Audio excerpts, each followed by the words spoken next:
Banyak orang kaya yang tidak mau mewariskan kekayaannya ke anak-anaknya. Yuk kita bahas. Jadi ada survei yang menarik dari CNBC bahwa 90% orang super kaya malah tidak mau mewariskan kekayaan kepada anaknya. Contoh, Michael Bloomberg, salah satu bilioner di Amerika yang punya kekayaan 34 miliar dolar sekaligus pendiri Bloomberg.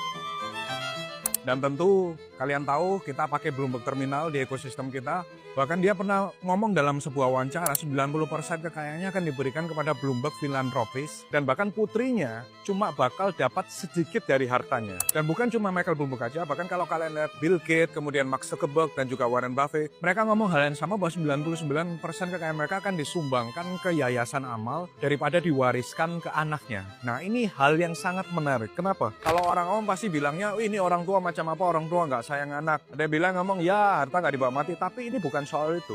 Ini soal didikan seorang triliuner kepada anaknya, guys. Karena saya dididik dari keluarga Cindo yang didikannya seperti VOC Belanda, saya sangat mengerti gimana rasanya dididik secara keras. Tentu ada sebuah survei data yang menarik, kenapa para orang kaya ini takut hartanya dipegang anaknya. Berdasarkan data statistik, 70% kekayaan itu habis di generasi kedua, dan 90% kekayaan itu juga habis di generasi ketiga. Itu sebabnya kenapa ketika orang kaya punya anak, mereka kan punya ekspektasi yang tinggi terhadap anaknya. Jadi nggak seenak orang melihat di sosmed, oh bapaknya kaya. Justru anak orang kaya itu tekanannya lebih tinggi. Either dia punya kemampuan yang diekspektasikan sama dengan bapaknya, atau dia build his own business yang bisa mengalahkan bapaknya. Nah biasanya di antara dua ini. Tapi kalau saya pribadi, saya lebih memilih punya my own legacy yang tidak tergantung orang tua. Nah itu baru cowok, guys. Nah makanya kenapa kalau kalian lihat dalam berita-berita, ada beberapa anak orang kaya yang stres, itu bukan karena materi, karena ekspektasi dan tekanan dari keluarga mereka, dari orang tua mereka, bahwa mereka harus berhasil atau mereka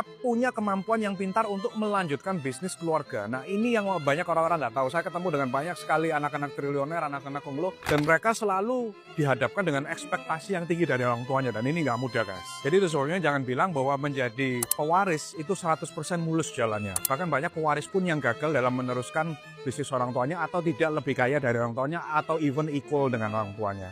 Nah kalau kalian jadi orang kaya, kira-kira kalian mau donasikan harta kekayaan kalian atau diwariskan ke anak kalian? Coba komen di bawah. Bungkus.